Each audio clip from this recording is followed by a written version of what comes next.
लेकिन Gandhi SK jewellers के संजीव गर्ग के पास चला जाए। गर्ग साहब हाय, गुड मॉर्निंग।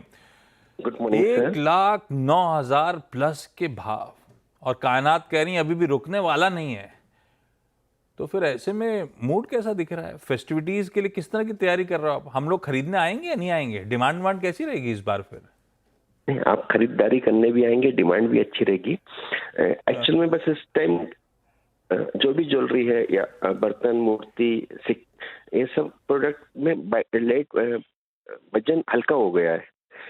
माने मार्केट के रेट के हिसाब से उस प्रोडक्ट को बनाया जा रहा कल है। खरीदने आऊंगा, लेकिन गर्ग साहब आपसे बोलूंगा यार इतने महंगी मत बनाओ, थोड़ा सा गोल्ड कम वाला माला दे दो, ऐसा? जी, ग्रामेज कम कर दूंगा मैं अपनी बाइंग का, ऐसा? हाँ, वेट कम कर देंगे, बाइंग तो चलती रहेगी। जो आपको जैसे 1 लाख का सामान लेना है तो 1 लाख में जो भी वेट आ जाए तो आप ले सकते हैं आराम से। और दूसरा कंसेप्ट ये किया है कि लाइट वेट ज्वेलरी का और लाइट वेट बर्तन है, मूर्ति है, उस कंसेप्ट पे वर्क हो रहा है जिससे कि आदमी उस आइटम को खरीद सके। और एक्चुअल फ्यूचर में 1.5 लाख सोने चांदी के भाव जाने की उम्मीद है और 1.25 लाख सोने के भाव जाने की उम्मीद है, जिससे आम जनता के दिमाग में बैठ गया कि फ्यूचर तेज है, तो वो बाइंग रोक नहीं रहा, इसलिए वो बाइंग चालू है। ये पॉजिटिव ज्वेलरी इंडस्ट्री के लिए बहुत बड़ा संकेत है। 1.25 लाख गोल्ड जाता हुआ और 1.5 लाख चांदी जाता हुआ आपको नजर आ रहा है। किस टाइम फ्रेम की बात कर रहे हो गर्ग साहब आप? ये अपना आई थिंक दिसंबर एंड या जनवरी के वीक में। ये वाला दिसंबर एंड ये वाला? जी है 1.5 लाख चांदी? जी, अभी भी मतलब फिजिकल चांदी आज फिजिकल चांदी 1,32,000 रुपये चल रही है।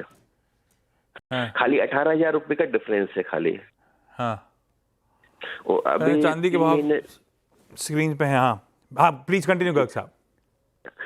एक्चुअल में कि जैसे इजराइल ने जैसे 6 स्टेट पे अटैक किया है, एक उसका इफेक्ट पड़ रहा है।